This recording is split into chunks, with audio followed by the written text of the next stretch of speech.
Hello and welcome to the Lyle Shelton Show. Thanks for joining me. Today is cause for celebration as this is our 20th episode. Thanks to all those who've been regular viewers or listeners to the podcast. I hope you're enjoying it as much as I enjoy bringing this to you. Australia desperately needs alternative media sources because we can no longer trust the mainstream media. I want to use this platform to talk to you about things the mainstream media won't. I want to give you a voice so that as many people as possible who are thinking the things that you and I are thinking feel the confidence to say those things, because I know many of us feel the pressure that we're not allowed to say certain things. If you like free speech, you've come to the right place. Now, coming up on today's show, I'll be interviewing my good friend Dr. Mark Robinson MP right here in the studio. Mark is the re-elected member for Oodgeroo in the Queensland Parliament. For those who don't know where Oodgeroo is, it's based on the beautiful bayside suburbs of Cleveland, Thornlands, Ormiston, those areas of south-east Brisbane. The election, sadly, was a bloodbath for the LNP as Anastasia Palaszczuk, the Premier, cruised back to power off the back of COVID. We'll look at some of the big issues coming up in this term of Parliament and what can be done as Mark and his colleagues face 4 long years on the opposition benches. Also, I'll be talking to Good Source contributor James Macpherson about diversity in the ABC, the transgender murder epidemic, and black lives that should matter but sadly don't. We'll also talk about the US election and give you our thoughts on whether or not Donald Trump is history or not. But first, these are dark days. We can't dodge this fact. We can no longer avert our eyes. The defamation of socially conservative Australians and Christians has reached new heights. Persecution has commenced. Let me give you some examples. Victoria's pernicious Premier Dan Andrews wants to jail anyone who prays for someone who requests prayer for unwanted same-sex attraction or gender confusion. This is all under the guise of so-called conversion therapy legislation. Amnesty International, once a great champion of human rights, based on lies, is now decreeing that Christianity is harmful. Who would have ever thought that could happen? A couple have had their daughter forcibly removed from their care by the LGBTIQA+ gender police. Well, it was actually the police acting on behalf of the gender police. Now, these rainbow political activists are seeking a court order to pump this couple's child full of testosterone against her parents' wishes so this girl can turn into a boy. This is part of the gender agenda that's sweeping our society. Who would have ever thought in modern Australia that we would be starting another stolen generation, taking children against the wishes of their parents to serve some agenda? Now, a Perth couple have been banned from adopting children because of their biblical beliefs about Christian morality. I've mentioned before on this program, Ballarat Christian College had to defend itself against legal action demanding it employ a staff member who disagreed with the parent community's beliefs on marriage. It won't be the last Christian school in the gun sights of the successor of the same-sex marriage movement, Equality Australia. Remember that organisation. I'm personally being sued by taxpayer-funded anti-free speech LGBTIQA+ drag queens who are demanding my silence. They're also demanding $20,000 off me. All of this is happening in defiance of the truths Australians used to take for granted. Sadly, these days, they are undefended truths, and that bothers me greatly. Christians and other socially conservative mainstream Australians are being slurred and presented as a danger to society. Apart from the Australian Christian lobbies Martin Iles and One Nation leader Mark Latham in New South Wales, there are virtually no leaders sustaining any sort of defence in the public square against the onslaught of lies. Pastors and political leaders everywhere should be raising the alarm about the Victorian conversion therapy bill. It should be a matter of prayer and action for every church in the nation. Queensland and the ACT already passed similar gay conversion therapy laws. The church here in Queensland was completely silent. There was hardly a whimper from the ACT churches. Parents and health professionals are now treated like criminals, while LGBTIQA+ activists are free to convert our children and ply them with harmful puberty blockers and hormones while conducting irreversible surgery on their breasts and genitalia. How did it come to this? Why did we allow rainbow activists to bully us into silence? The sustained silence of the church in the build-up to the 2017 marriage plebiscite is a large part of the answer. That was when we allowed a line to be crossed, a dam to be breached. Actually, that's not quite true. Our inability to meet the challenge of the 1960s sexual revolution, the harms of which have now spawned the #MeToo movement, is a big part of the problem. All Australians of goodwill should be pushing back on the rainbow political movement's manipulation of the law to strangulate free speech and to experiment on children. But "she'll be right" is still the great Australian default. But she's not right. Christian people, who are the canaries in the coal mine of the rainbow left's newfound and brutish exercise of legal power, are being badly let down by pastors who do not seem to have a theology of political and cultural engagement. I'm sorry to be so critical of the church. I am a fan of the church. I love the church. I'm in church every Sunday. But we just can't keep playing Christian games in church, trying to get people to heaven when the radical activists are bringing hell to earth. This will all come as a little bit strong and offensive to some people, but political and church leaders need to speak up and to put what our Prime Minister Scott Morrison once called the gender whisperers back in their place. Apart from Martin Iles and Mark Latham, only the rainbow radical left is on the playing field. We can't sit back and let another generation be stolen from their parents. We can't sit back and let children be indoctrinated at school and in public libraries by LGBTIQA+ drag queens. We can't let them be given over to the experimental gender therapies. A day of reckoning is coming. In the meantime, activists are free to deceive and harm children, while those who speak up are hauled before the courts. Australia is better than this. What would our diggers make of what is becoming of the nation that they fought and died for? Where are our leaders? Where is courage? This last word may sound a little bit corny to some, but profound to those who understand the times. "I wish it need not have happened in my time," said Frodo. "So do I," said Gandalf, "and so do all who live to see such times. But that is not for them to decide. All we have to decide is what to do with the time that is given us." Coming up next, I'll be speaking with my good friend Dr. Mark Robinson, the recently re-elected member for Oodgeroo in the Queensland Parliament. Well, joining me now is Dr. Mark Robinson. He's the newly elected member for Oodgeroo.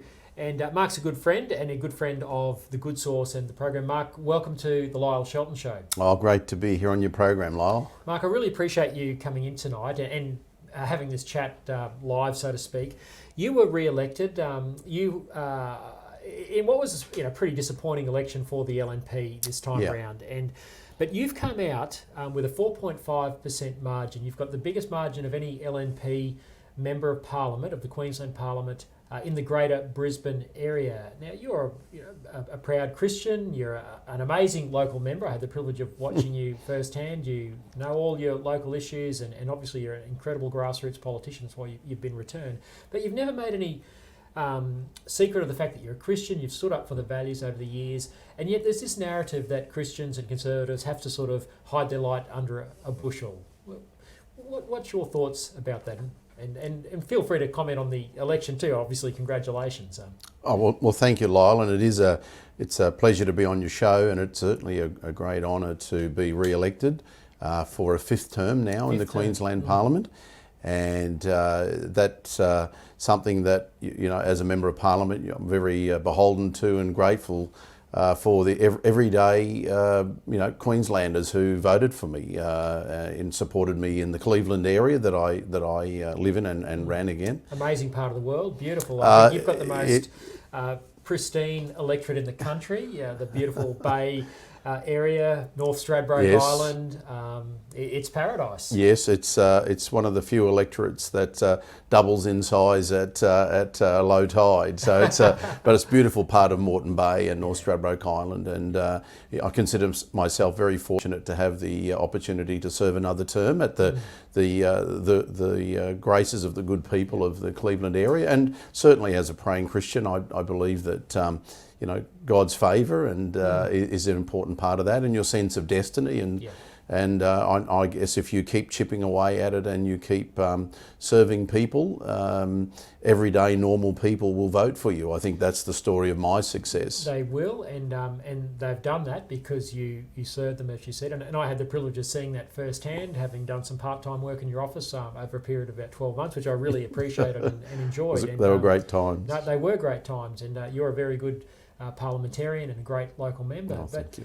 But your people, they supported you, notwithstanding the fact that some in politics, and perhaps the received wisdom of some is that people of faith and of Christian faith and who stand up for human rights for the unborn and for proper support for their mothers, these, litmus test issues, I suppose, or lightning rod issues in the eyes of some, were not at all a turn-off to your constituent and haven't been over 5 elections that you've won.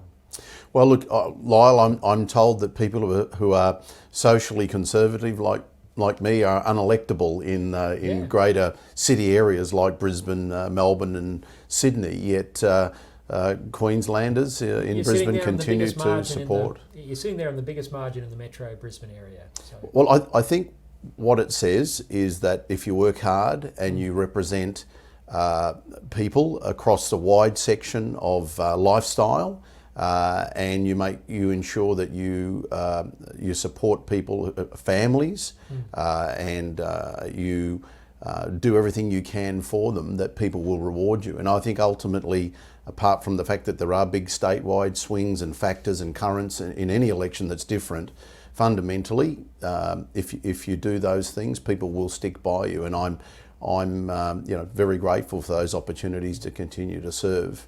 Now, there was a big swing against the LNP and towards Labor. It was a COVID election. I suppose, as I said in the introduction, Anastasia Palaszczuk cruised back on the back of COVID. But you locally in the Cleveland area faced a particular challenge from what I would call the Green Left. And it was almost like a carbon copy campaign of that run by Zali Steggall and Get Up against Tony Abbott in the seat of Warringah at the 2019 federal election. In this case, it was a woman by the name of Claire Richardson, a local campaigning on environmental issues, had the same teal, sort of aqua-coloured T-shirts, and very much the same campaign tactics. I know that caused you a bit of concern when she came on the scene. What was it like to fend off that challenge from the Green Left pretending not to be the Green Left? Yeah, look, I think we've got a new front in politics that's opened up since the last federal election. A new strategy being used by Green activists, and that is to pretend to be liberal light or to pretend to be friends of the business community and to run on that basis, but actually really they're Green. And that worked, unfortunately, in Warringah against my good friend Tony Abbott. And on a smaller scale at a state election, the media, the ABC and the Guardian and others were writing me off. They wrote you off, didn't they? The left-wing Guardian newspaper was taking an interest in a suburban state seat. It's extraordinary. Yeah, well, I could barely believe the hysteria around it, that friends and family of mine around other parts of Australia were hearing I was in the top 12 seats to watch in Queensland, whereas a safe margin of around 7% is not normally the seats that you would be focused on. It's the ones that are the real marginal ones that are likely to change hands. But they had created this lefty hysteria that I was likely to lose the seat. Yes, there was a new challenge, a new front, I would say, opened up, different to just a normal Green front that's clearly what it is and labelled that way, but something pretending to be something else. I'm very glad that the people of Cleveland District and Oodgeroo electorate saw through that, but we certainly had to take that seriously. And in politics, you can't always be assured that things will go the direction you think they will. So, and really the money and resources behind that were out of ordinary. They were, and I think it's, as you said, it's something to watch in the future. They had a real crack in Warringah. They won there. I guess for you to be put in the same category, threat level to the Green Left as Tony Abbott, I think speaks volumes of your effectiveness and the fact they'd go after someone like you. But it is something to watch. Now, sadly, the election didn't go the way of the LNP, despite you seeing off that very strong challenge. You're facing another 4 years of opposition. It's been a long time between drinks for the LNP, and I've lived most of my life in Queensland. I don't think any of my kids were alive the last time there was an LNP state government here. Sorry, that's not quite true. Campbell Newman was there for 5 minutes, and then Rob Borbidge back in the 90s for 5 minutes. But prior to that, there's daylight. It's been a long time. Yeah, look, the election as a whole across the state was obviously disappointing for the Liberal National Party. We had higher hopes than that. It was a very difficult election to read because of the impact of COVID. Was COVID the only factor? No, and I think any attempt to just hide behind that is not dealing with all of the realities. There's often many factors that feed into what happens statewide. There are regional factors, there's local factors, there's candidate factors, resourcing factors. The LNP's not cutting through in metropolitan Brisbane, is it?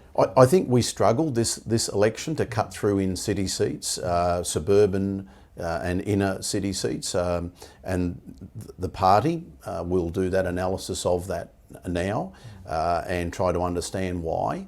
But there were many factors. You roll back to February this year, January, February, before COVID came in, I believe we were on the path to win.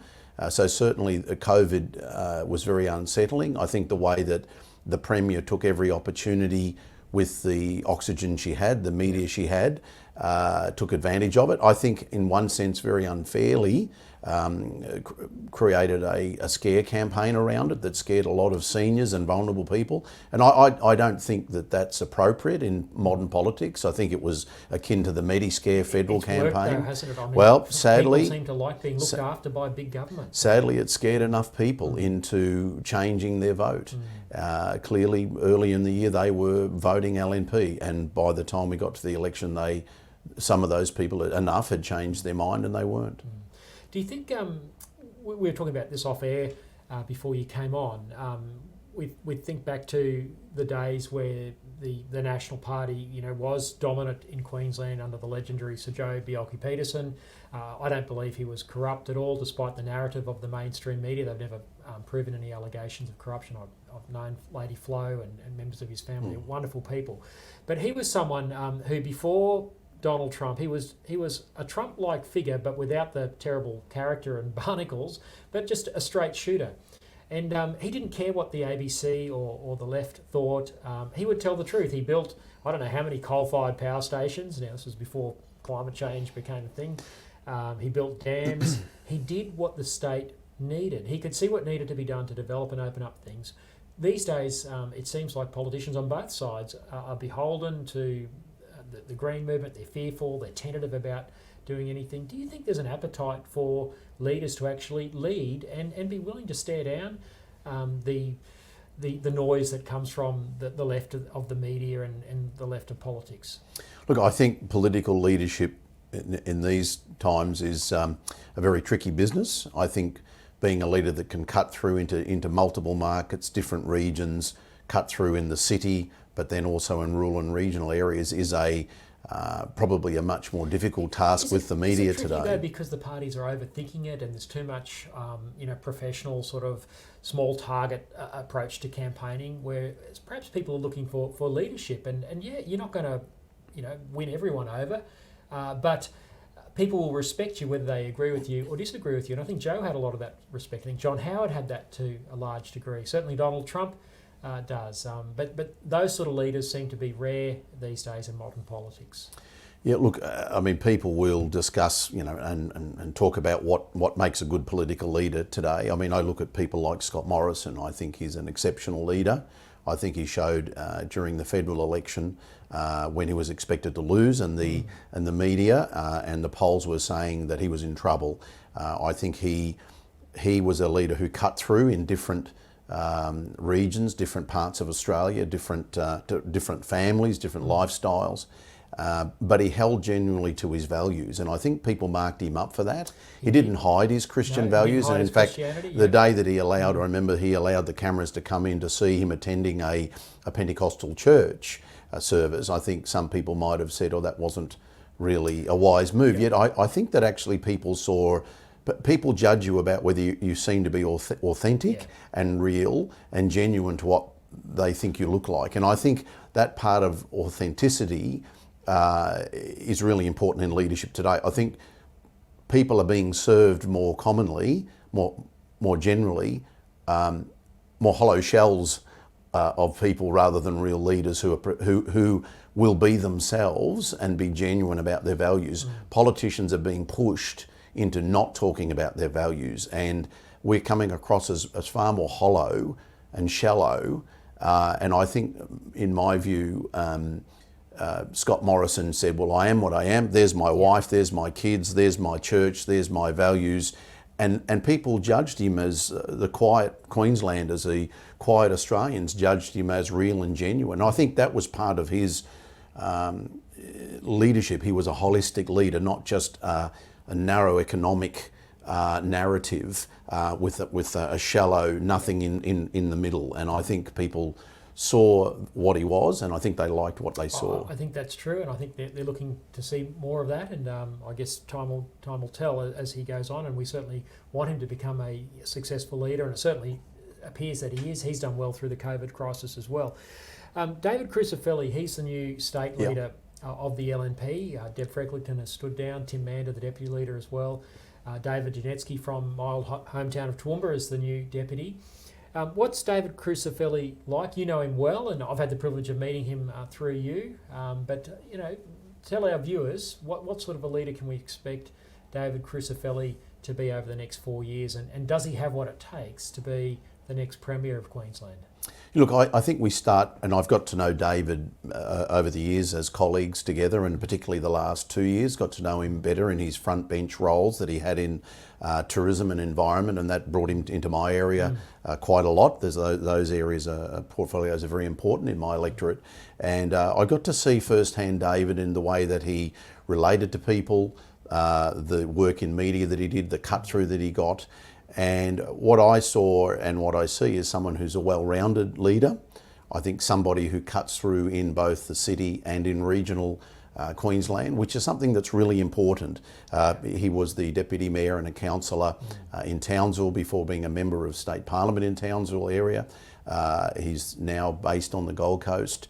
So he understands both city and regional life. And I think by not just visiting, but by living there, and you become part of the culture. I had 13 years in Townsville as well, and understand North Queensland as well. I think because when you live amongst the people, you have that opportunity to really understand their culture. I think David offers a great prospect for the next election in 2024 for the Liberal National Party. He's been different in the sense already as opposition leader. He's just not there to oppose. He's saying we're not just going to come out and oppose. He's come out and saying where the government has done something well, I will give them credit. I'm not there to be Mr. Negative. I will hold them to account, but we will put forward our own positive agenda, as he's already doing, talking about the economy, talking about job creation, talking about this budget that's coming up this week that looks like being a real fizzer for the government. Well, how can it be anything other? I mean, we've $100 billion worth of debt, public service that's out of control. Look, there's a lot of material for the LNP to work with. We think the debt will even be higher. Wow. And we think that tomorrow that will be revealed that it's worse than what we've been told. The unemployment is worst in Queensland. The bankruptcy rate is worse. This is a debt, I think, of a similar magnitude to Victoria's, with about twice the population down there. So we're in deep trouble as a state, aren't we? Well, we have got some really big challenges ahead, and I think David has clearly said the next 4 years we will hold the government to account. We won't be Mr. Negatives. but we will then put forward a positive agenda of what we will do should we be the opportunity to form government in 2024. The economy is going to be a massive problem, obviously, and we've touched on that. Social issues, which I know I'm concerned about, you are, and many of our audience, and I think more people should be concerned about these issues. That's why we have alternative media, because it's not talked about like it should be. But the Premier became very emboldened in the election campaign, and she said that she was going to fast-track her euthanasia laws, so-called dying with dignity. It's really assisted suicide, essentially. David Christofelli was asked about this recently in the media, and he said he would give all of his colleagues a conscience vote. No surprises there, that's been standard LNP policy. But he also said that he wouldn't pass judgment on himself until he saw the legislation. Now, that assumes that you can actually get legislation for euthanasia that is safe and that's not going to lead to wrongful deaths, as it has in every other jurisdiction where this has been tried. I must admit I was a bit disappointed to hear him say that. I don't think he'd mind me. I'd say that to him if I met him, and I've met him through you. Obviously, he's a fine fellow. But that was a disappointment, I suppose, to see him say that. And I guess there's political imperatives and realities that he's trying to dance around there. And not the least of which is it's popular in the community, unfortunately. Yeah, let me start, Lyle, by saying one of the things I really like about what David is bringing forward. He's talking about the economy and job creation. He's also reshaped and put forward under the banner of integrity the fact that governments should lead in a way, and MPs should act in a way that shows a high level of integrity. So he's got a shadow minister for integrity, being Fiona Simpson, Sure. Yep. and under that. That looks at things like the Jackie Trads who, while she wasn't found guilty of corruption, was charged 3 times, and I think there's a third case that's still being considered. But in terms of cutting corners and shortcuts, government doing things in a certain way. He doesn't want to preempt legislation. That's where you're going with that. Let me come back specifically to that. What I'm first saying is that I like the way that he is bringing back to Queensland politics that integrity is important. Proper processing. How we handle social issues, how we handle the processes of government being done properly, being done in a way that people can trust behind the scenes that MPs are doing the right thing. I think he's trying to flag that. He's bringing that to the attention of the public and saying he will lead a different way. He will lead with a higher level of integrity than what they've got used to. Under that comes some of the social banners, some of the social issues as well under all of that. So specifically in terms of euthanasia or volunteer-assisted dying legislation, let me first say I was very disappointed in the Premier that all of the discussions that I was aware of and privy to and party to last year in terms of the inquiry, there was an expectation that due process was going to be committed to by the current government and by the Premier especially. Although I think when she announced that she was going to hand it off to the Law Reform Commission, who gave us the abortion to birth legislation, I think no one had any confidence that there was going to be any other outcome other than a predetermined outcome. And of course that's been borne out. But the very fact that with 2 weeks before an election coming up on the October the 31st, that she then changed her position after good faith discussions that happened with all kinds of stakeholders, to then 2 weeks out suddenly lurch to the left and make an announcement that it would come in, she would support it and it would come in early, cutting a year's worth of discussion and stakeholder engagement to say the process was important. She just basically said, I think in the panic of an election campaign, thinking it would pick up votes for her to make a clear commitment in that direction. Whilst assisted dying, euthanasia is terrible public policy, it does lead to vulnerable people dying wrongfully, being pressured into deaths. It leads to euthanasia for children, as we're seeing now in the Low Countries in Europe. A whole range of things. And of course, it takes away funding from palliative care. We know it's very, very bad public policy, but sadly it's popular public policy, even amongst a lot of conservative people, because people think somehow that you can't have a death with dignity without the option of a lethal injection. And I think it's because of the paucity of our public discourse. People haven't heard the counter, which I know you're well versed in. Well, Lyle, certainly on the issue of euthanasia, I've stood very clearly against it. Stood very clearly against volunteer assisted dying. The killer, that's the wrong phrase, but what are the key arguments that you think could persuade our fellow Queenslanders to have another look at this? Well, look, I think Queenslanders have not been told the truth and have not been given the details around the danger of VAD or euthanasia legislation, which is a form of assisted suicide. So it's the medical profession assisting people to take their own life. People aren't aware that basically anywhere around the world where it's been introduced, and we've been told it would come in with very tight restrictions, that actually those safeguards have disappeared within a very short period of time. Even if you were to say someone in good faith try to introduce something that would keep it very tight, it's blown out. It's not just been terminally ill. It's not just been people of a certain age. Intractable pain, terminal illness, these goalposts. Mental health, quality of life based on someone else's determination about that quality. Mental health, there's been elder abuse that's been related to this.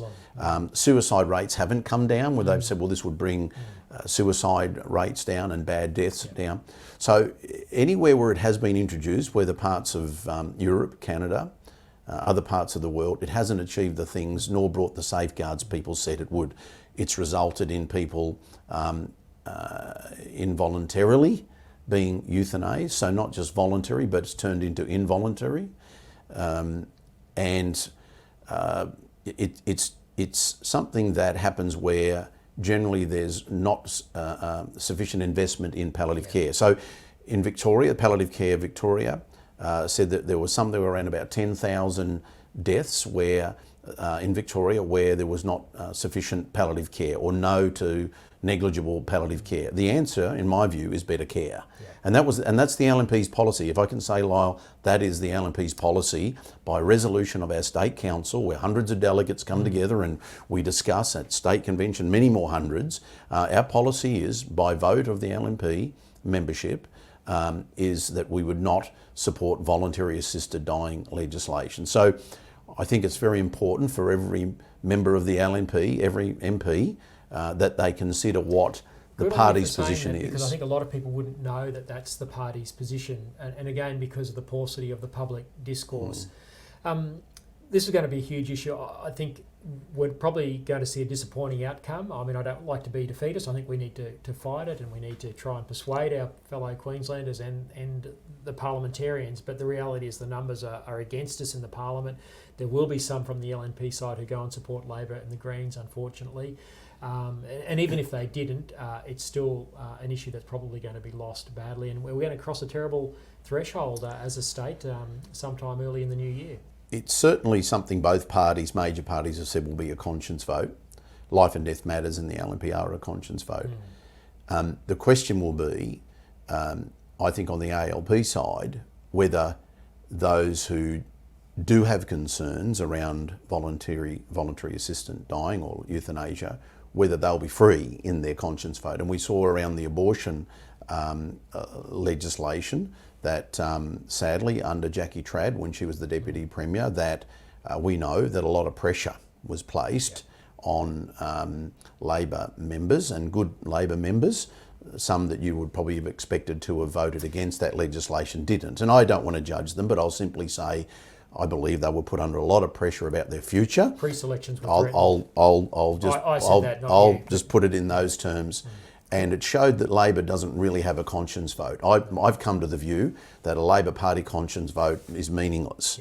And they have an opportunity now, those who don't support euthanasia legislation, they have an opportunity to show that Labor still has a conscience. Well, Mark, I'm not holding my breath, but I'm not either. But I think we do need to, and I don't, as I said, I don't want to be defeatist. We need to campaign hard. We need to try and use this as an opportunity to help people see that this is terrible public policy, that we're doing a bad thing in the state. I want to move on. Our time's getting away, but I want to move on to the issue of human rights for the unborn. And you know, we've said this before on the show. You are admired rightly for your stance on this, and your wife Julie as well, who has been a champion. Not only has she been a political warrior along with you, but she and yourself have put your money where your mouth is in supporting young women with unsupported pregnancies, priceless life, etc. So you know, it's not just the politics, it's the practical side. And you've helped drive really good pro-life policy through the LNP. You have exposed the horror of the abortion practices in this state, of babies being born alive after botched abortions and left to die. Now, you recently got some figures out of the Health Minister, I think earlier this year on that. Just tell us about that and what you can do to continue to bring this to the attention, I think, of people who don't know that this sort of atrocity is going on. Yeah, pretty much all Queenslanders, when they find out that there are babies that are born alive after failed abortions and just left to die, can't believe that that's happening in... What sort of numbers are we talking about? Well, over one particular period of time, there was 200 over about a 10-year period. 200. So 200 babies that were born alive, and they are the Queensland Health. That is Queensland Health data. That is unquestionable. It's not a pro-life interpretation. They are the facts that came from a Labor Health Minister. And now I've asked more than one Labor Health Minister over the years that question, and so there is some data. Most of the data is kept secret in terms of late-term abortions and but we are getting more and more of that information out. And what it's showing is a picture of something that is absolutely draconian. It's barbaric. And it's healthy, and in a number of those cases are healthy babies born that would be born, or you know, that are with healthy mothers. So people say that couldn't happen, but it's happening up until birth. There are cases in Victoria up till 37 weeks that we know of. Again, factual data. And we know when Victoria, which was the first state to legalise abortion to birth back in 2008, Queensland in 2018, Tasmania somewhere in between there, and New South Wales last year under a Liberal government, unfortunately. But we know that in those cases, late-term abortions have actually risen. It's the old dictum of public policy. The more you allow through public policy, the more you get of that thing. Yeah, for sure that the numbers have grown. People talk about where the rates are or not, but the numbers are getting bigger and bigger. And it's really important that Queenslanders are aware of that, and that they tell their local members of parliament that it's not good enough. So in 4 years of opposition, you are limited in what you can do practically, but your role as an MP, you could potentially help, you know, by asking questions, continue to bring to the public's knowledge of the atrocity of babies born alive after and left to die.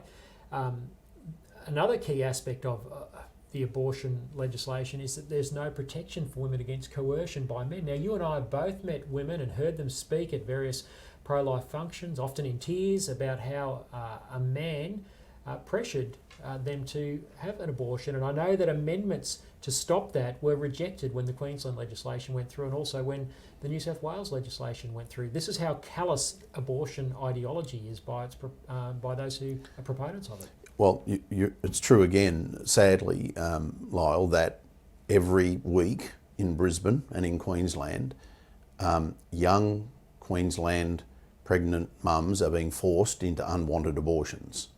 They are, some of them are in domestically violent situations, some where that domestic violence takes a form of various forms of types of and levels of coercion, from subtle to to the point where the male partner is booking in the abortion and dropping them there and waiting for them and making sure it happens.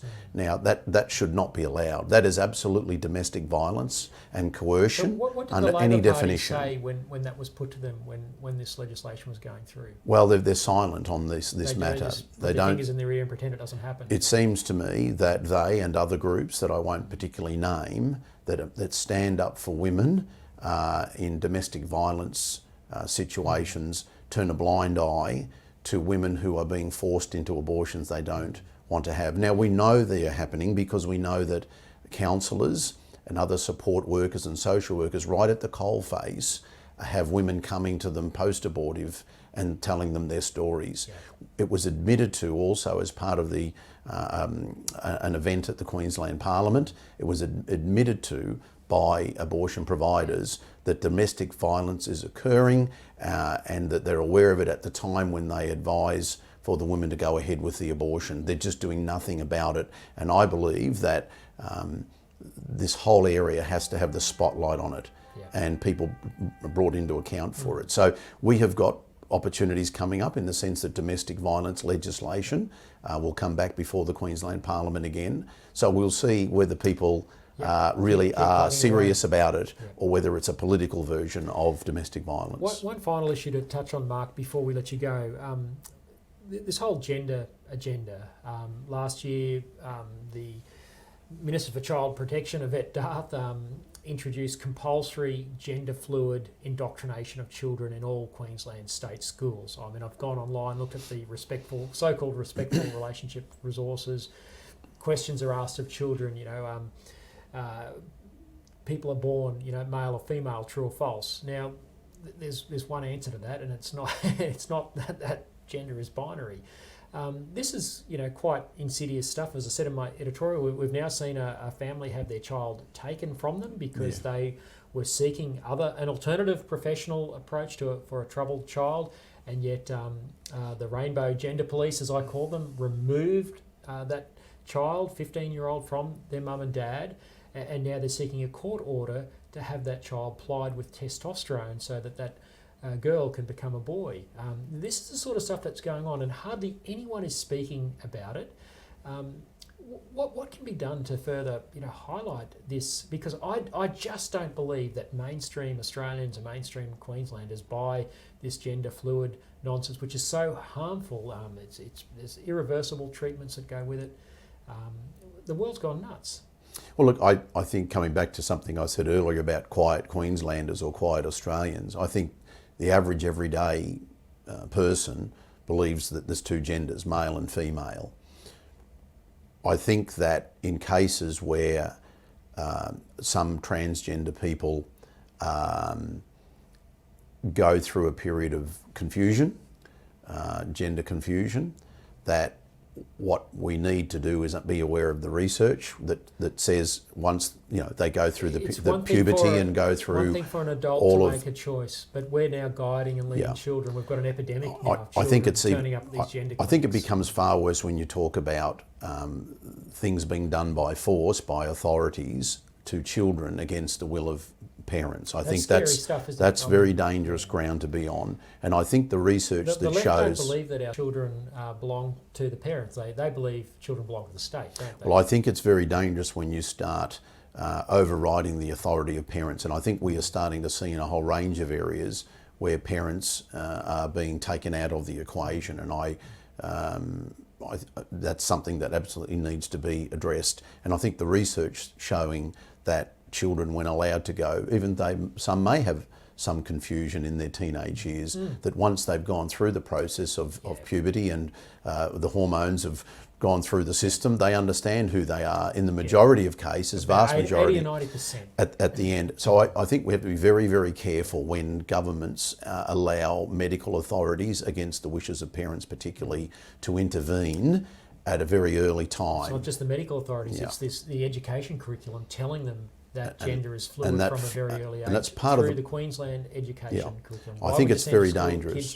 Kids to a state school, get them in a Christian school or homeschool them.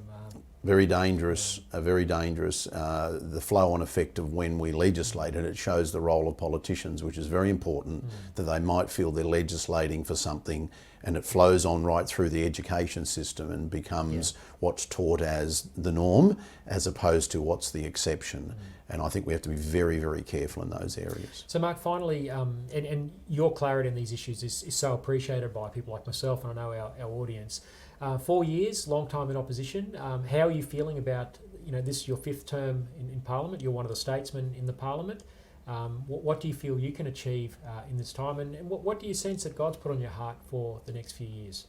Well, I've learnt whether we're in opposition or in government, Lyle, to work to get all that I can for my local constituents, and that's out of a sense of public service and serving them and trying. So whether I'm fighting a Labor government minister for something we should have, or pressing the case to one of our own ministers, or at a federal level, I'll keep working hard and fighting to get our fair share when it comes to economy, jobs and opportunities for people in my area. I think in terms of more broadly from a Christian perspective, I think it's so important that things are done right, that we support the Judeo-Christian values that have made our nation great. I think we've slipped from them. I think there are lobby groups now that are not leaving Christian people alone. Once upon a time, there were some assumptions and some givens. Sadly now, there are those that have turned, lobby groups that have turned against Judeo-Christian values, that are the centre of our multicultural nation that we are. And I believe they should stay the centre, and we need to return back to those things that have made us great. Very good. Well, Mark, we're glad your voice is in the Parliament. We wish you all the best over the next 4 years, and we hope you'll come back and speak to us again sometime soon on the Lyle Shelton Show. I look forward to it, Lyle, and thanks for having me on your program today. Pleasure. Thanks, Mark. Joining me now is a great friend of mine and a good friend of The Good Source, James Macpherson. James, welcome to the Lyle Shelton Show. Thanks for having me, Lyle. First time on your show. It is, and you kindly had me on your show, but I don't know whether it ever went to air. No, I'm not sure if it ever did either, so I'm not sure. I was very good in that program, so it must have been something you did. That's true. Well, I can guarantee this is going to go to air no matter how good you or I are. But seriously, James, I just wanted to have a bit of a segment on this show where I talk to some of the Good Source contributors, and you're one of the most prolific. Also, we've known each other for a few years now, and I've come to greatly admire your writing and very much admire your tweets, which are legendary. And just say to my audience that everyone should follow James Macpherson on Twitter every day. I appreciate the plug. Thank you. That was a gratuitous... You better tell us your Twitter handle, James. I think it's just James Macpherson. Macpherson. There you go, James Macpherson on Twitter. Are you on Parler as well, James? You know what? I joined Parler, but I found the interface so difficult to use. I joined, played around a little bit, and have never gone back. Yeah, I know what you mean. It's very clunky as a platform, but I think we've got to have it there as backup insurance for big tech. Apparently, it's certainly going that way, isn't it? It is. Now, the great thing about Australia, James, is that there are media outlets that give opportunities for incredible writers like yourself, The Good Source being one, The Spectator Australia being another. And I want to pick up on three particular articles that you've written this week, which caught my eye. You've written one on the transgender murder issue, or just unpack that. What motivated you to write that? Very controversial, I might add. I was just reading the news of the day, and I came across an ABC article on the ABC website about Transgender Day of Remembrance, which is an annual vigil to remember those who have been murdered because of hate towards transgendered people. And what caught my eye in the article was that organisers of Sydney's Transgender Day of Remembrance were lamenting the fact that they only had two names that they could read out at the vigil. Only two people who had been murdered because of transphobia in the past 10 or 20 years. And so that caught my eye because it goes so counter to the narrative. If you'd asked me a week ago how many transgendered people in Australia are murdered every year because of hate, I mean, I wouldn't have had a clue, but I would have guessed somewhere between maybe 5 every year to, I don't know, maybe 50 a year. And I suspect if you asked most people to guess at the number of homicides due to transphobia, they'd probably guess something in that range. So to learn that there's only been 2 in the last couple of decades, and that the Transgender Day of Remembrance organisers themselves were struggling to find people to remember, that really caught my attention. It does seem very odd, and of course none of us would want to see anyone murdered for any reason, let alone because they're struggling with their gender identity or have decided to change gender. We would only want to be respectful and sympathetic of people in that. But it doesn't seem to warrant a Transgender Remembrance Day. What do you think is the real agenda behind this? Well, what was really interesting, Lyle, is that not only did they not have many people who had actually been murdered to remember, but the response of the organisers of the vigil was very interesting. I thought they would have been thrilled. This is good news, right? There is not an epidemic of hate towards trans people. Transgendered homicides are not happening. 2 in a decade is not an epidemic. It's not even a pattern, and 2 names barely make a list. So you'd think that transgendered activists would be thrilled. Australia is not the hate-filled nation that we've been led to believe. But that was not the response. The response instead was for organisers to go looking for names of people who had been killed as a result of transphobia. The thinking being, surely there must be people who have been murdered and we're just not being told about them. And the article went on to explain how Dr. Eloise Brooke from the New South Wales Gender Centre spent 6 months scanning through records to not find a single transgendered person murdered in Australia because of hate. She eventually found somewhere between 10 and 15 names from the late 70s and early 80s who might have been murdered because of transphobia. And so those names have been promptly added to the list. So they've got a few more names to read on the Day of Remembrance. So I thought that was interesting. And here's why this is important, Lyle, for 2 reasons. Firstly, transgendered people, we are told, and I have no reason to doubt it, experience higher than normal rates of anxiety and stress. So why would you create a climate of fear for people who are already experiencing stress and anxiety, especially when there's no evidence that they need to be afraid? And the second thing I think is relevant here is that we're often told we should be silent about our doubts or our concerns regarding transgender ideology because you'll stir up transphobia and people will be killed if you stir up hate by talking about your concerns regarding the transgender ideology.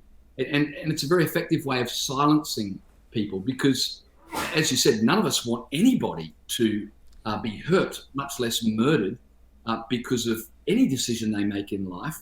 And so it's a very cynical ploy playing on the compassion of people not wanting anyone to be hurt in order to keep those same people silent regarding genuine and legitimate concerns about transgenderism. That's absolutely right, James, and you've hit the nail on the head. This is not about some epidemic of murder and obviously 2 people being killed, and if it is because they were transgender, that's two people too many. But you touched on it, the suicide rate of people who have transitioned their gender. I remember quoting these figures on Q&A some years ago. A big Swedish study showed that the suicide rate was about 20 times higher than the non-transgendered population 10 years after transitioning. And this is the real epidemic of death that the trans community don't want to acknowledge, but they want to cause the rest of us to be quiet about it and not to express our doubts about children being indoctrinated at school through things like safe schools and respectful relationships. It's interesting, isn't it? The mental health issues that plague transgendered people must be the result of them not being affirmed. That is the only option allowed, and there is no discussion permitted about any other reason why transgendered people might experience high levels of mental health problems. And that's a disservice to transgendered people. Absolutely. Who we want to help and we care about, and many of us know transgendered people that we're concerned about, but it's wrong that no answers are permitted except for one. And that's right. It's not healthy. Well, and it's actually dangerous because we now, as we were discussing in the last segment with Dr. Mark Robinson, we now have an epidemic of children who are turning up at these gender clinics because they're being told from the earliest ages through the education system that gender is fluid, they might be born in the wrong body. You also mentioned the societal attitudes. That study I mentioned was from Sweden earlier, and that was one of the most liberal, gay, trans, affirming societies on the planet. I think Australia's not far behind that, and yet they want us to believe that we all have this hate and prejudice in their heart just because we are concerned about whether children should be inducted into this ideology. Yeah, exactly. And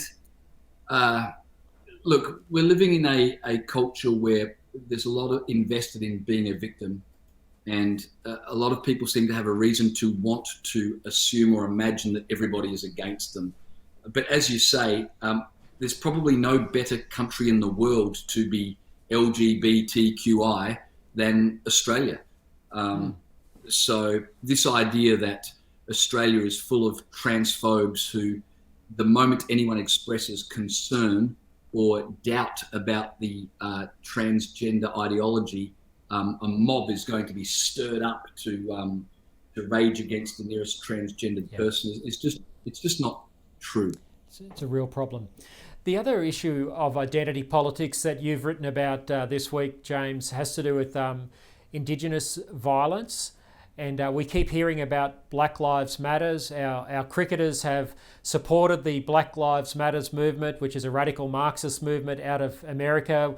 They did this through a barefoot circle ceremony ahead of the one-day international on Friday. There's talk they're going to do it again at the Test match.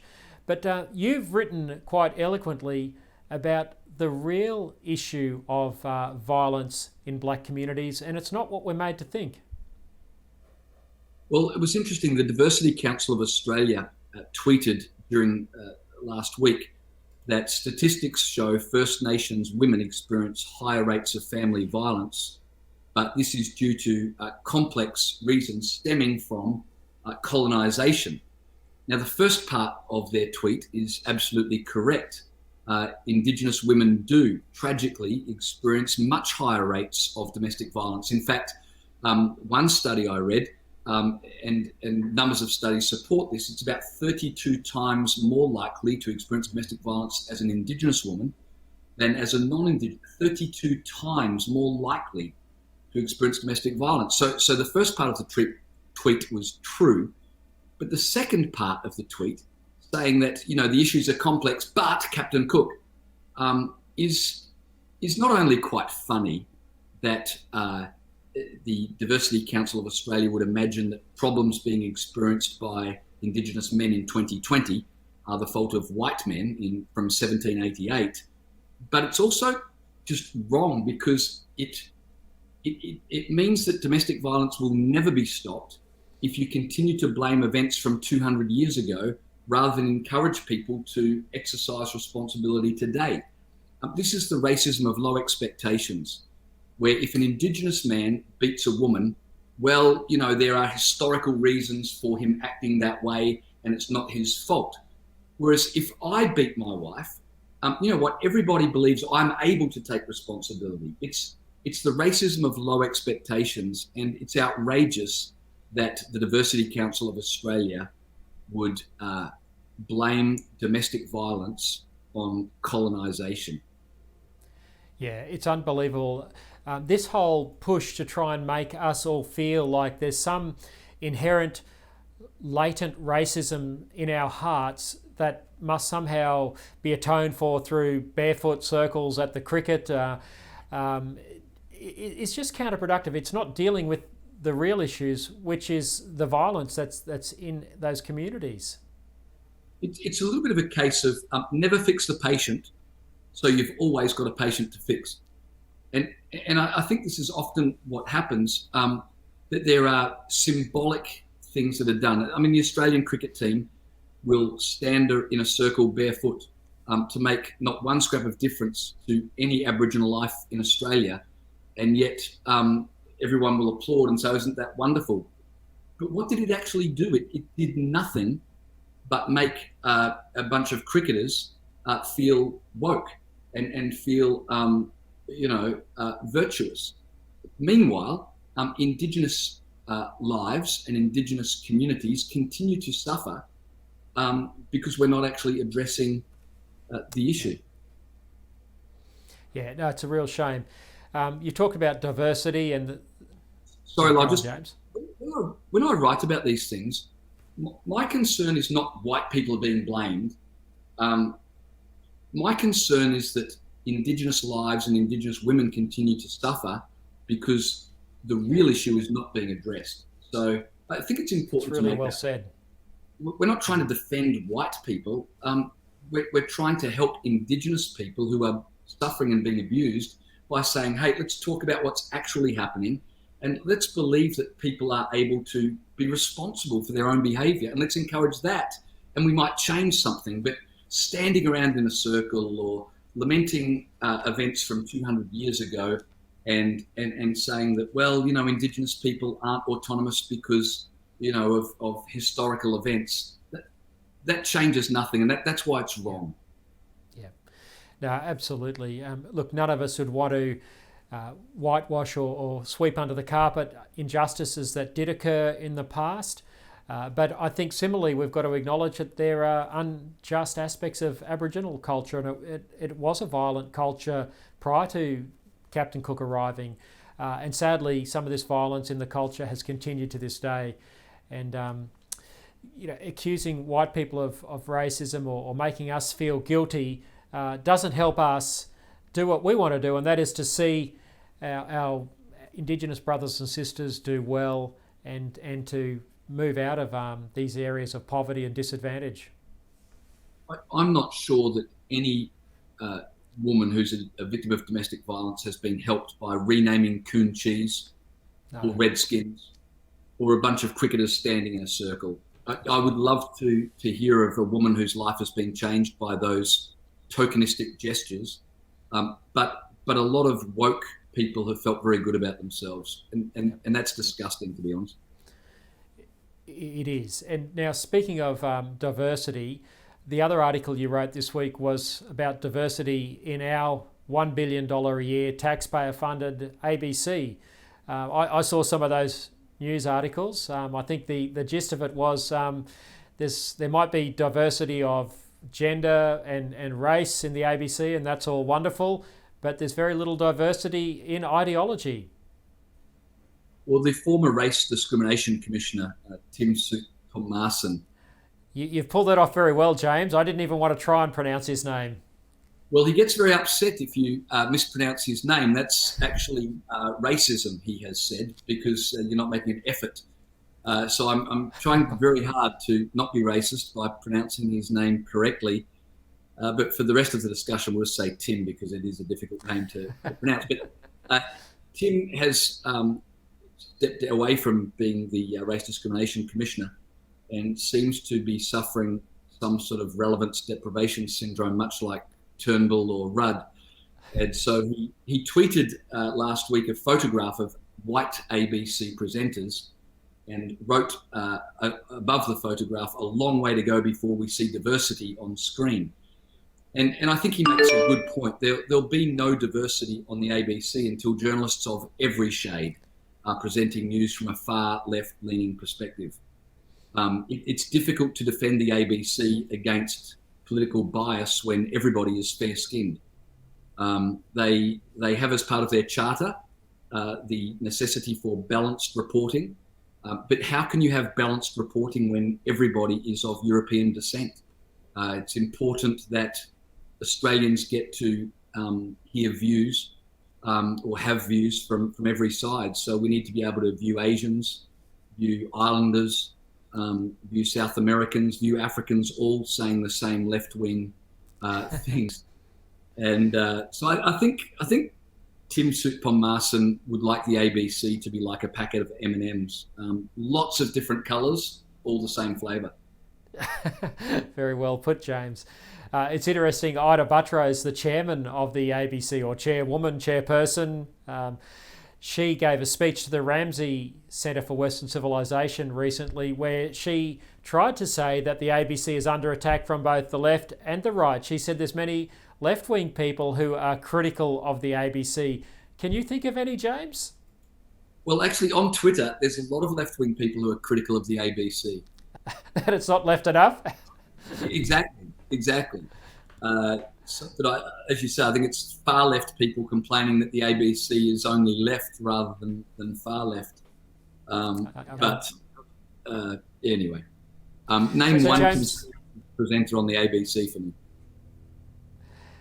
Sorry, what was that? Name one Conservative presenter on the ABC. Yeah, there are none. And the last that I knew of who probably wouldn't call himself a Conservative was Chris Uhlmann, who's now gone to Channel 9.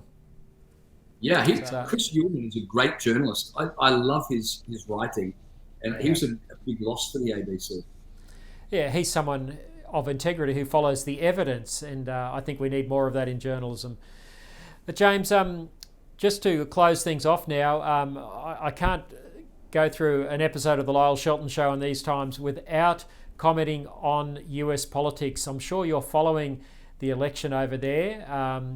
President-elect Joe Biden looks like he's measuring up the curtains in the White House. But is he acting too soon? Well, look, it does interest me that they do seem very keen on let's move forward. There's never been a president-elect who has appeared before inauguration with signs behind him saying the office of the president-elect. That's never happened before. So it does make you wonder, why is there this big rush to make it look like, it's already happened? And the inauguration isn't until, I think it's January the 20th. That's right.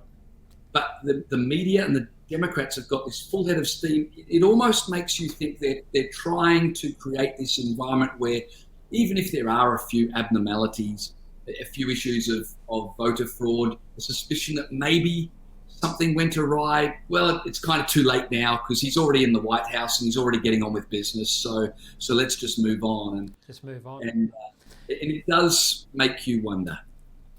It does, and I must admit I'm very concerned. In Wisconsin, there's a big issue with mail-in ballot or absentee ballots that have not been certified. The law of that state says that people must apply for a mail-in ballots, and yet tens of thousands of mail-in ballots came out that were not applied for. We've had the poll watchers issue in Pennsylvania where well over 600,000 votes were counted where the poll watchers were not allowed to scrutineer. Imagine if that happened in Australia. There's other irregularities in Georgia, Arizona and Nevada. And there's this Dominion voting machine issues. Are these all just baseless conspiracy theories, James? Well, if you listen to the media, Lyle, yes, they're baseless. Baseless. How many times do the media have to repeat that word again? Mm-hmm. This to me is a clue that something smells. When the media are calling these claims baseless, having spent the better part of 3 years saying Russian collusion, which of course turned out to be totally baseless. And yet within 5 seconds of allegations of voter fraud, the media have said, oh no, there's nothing to see here, it's all baseless.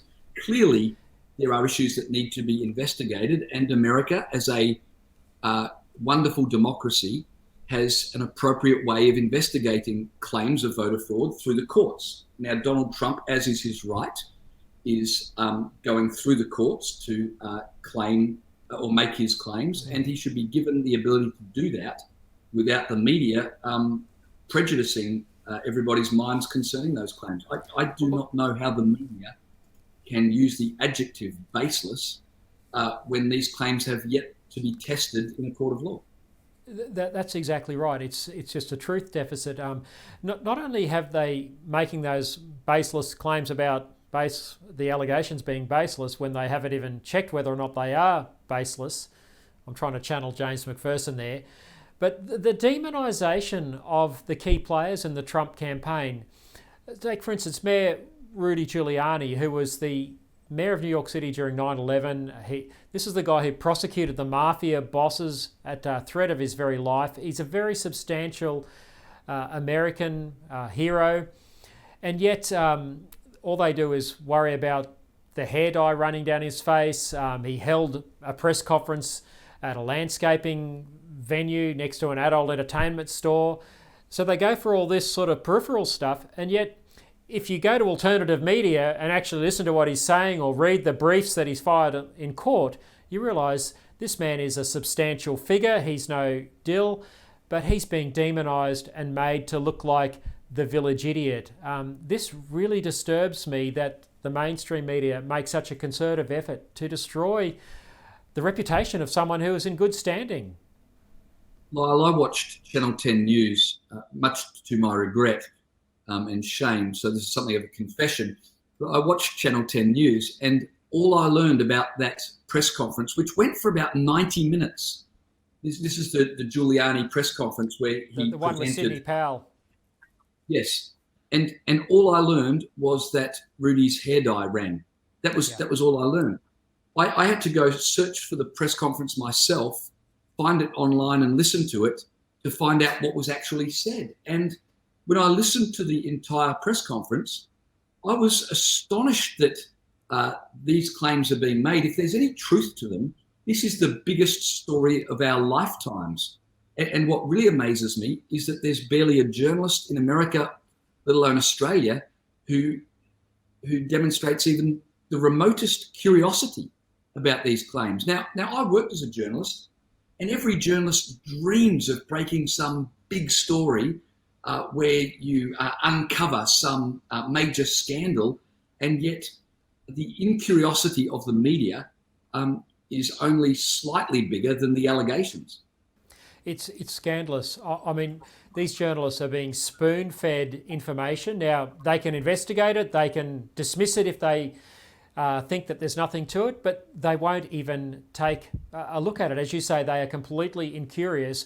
And I tell you what, for the first time in a long time, I've actually found myself getting quite angry, because if this is the way the media are operating, then we're not being well served, because a free society depends on a free and fearless press, and all we've got is a propaganda machine. Sadly, it feels that way. And thank God for our friend Dave Pello and Good Source and other alternative news organisations that allow a different perspective and allow people to get the facts that the mainstream media simply ignore. The classic example was the Hunter Biden laptop story, which which Twitter and Facebook, they simply decided we will not let people hear that story. It's incredible to me that big tech simply said, we don't want anybody hearing about that, so we will do everything we can to stop that news getting out. But the thing that amazed me even more is that the rest of the media weren't all over that, because they should be thinking, if Twitter or Facebook will do this to the New York Post, Twitter and Facebook can do this to the Washington Times or to any other media organisation. And yet, not only were they silent about the Hunter Biden laptop, but all the other news organisations were silent about the outrageous censoring of one of their own, the New York Post. Absolutely. And what was even more outrageous was Jack Dorsey, the CEO of Twitter, turned up at a congressional hearing and said he was wrong to have censored the Hunter Biden laptop story. I mean, talk about manipulation of an election. He's admitting that he withheld and stopped crucial information that would have swung many, many votes and probably the election had it not been for his censorship. Again, that's a big story which has passed with barely a murmur. It has, but he does have a magnificent beard. Very good. Well, James, thank goodness for the good source, as you said, and for other alternative media, and for people like yourself who are willing to put themselves out there in these alternative media spaces and also on social media. I think we're in a day where we've got to have more voices. We've got to certify our sanity, but it's going to be in alternative sources for a while until we come to our senses as a society again. So, James, thank you so much for being so generous with your time tonight on the Lyle Shelton Show. Thanks for having me, Lyle. It's great to catch up. Well, thanks so much for being with us on the Lyle Shelton Show this week. It's been a huge episode. I hope you've enjoyed the interview with Dr. Mark Robinson, the discussion with James Macpherson. Just a reminder about my book. So many of you have already purchased it, but if you haven't, it's called I Kid You Not, Notes from 20 Years in the Trenches of the Culture War. It would make a great Christmas present for the thinking person who's got a bit of time to read over the holidays. I'd encourage you to grab a copy at lyleshelton.com.au. $35 includes postage and handling, and this is a book which every Australian needs to read to understand what is going on behind the scenes in our politics, why we are getting such bad legislation, why good people are not speaking up. I spill the beans. You need to get I Kid You Not, Notes from 20 Years in the Trenches of the Culture War to get the full story. Well, thanks again. It's been an absolute privilege to have your company and have you with us on the Lyle Shelton Show. Don't forget to tune in next week as we wind down for the end of the year. Thanks for your company. God bless. The Lyle Shelton Show is a production of The Good Source, hosted by Lyle Shelton. To watch, listen to, or read more content without the SJW PC fact filter, visit goodsource.news. Good, SAUCE.news. Become a Good Source supporter for exclusive access to live and unedited interview recordings, including the conversations before and after the show.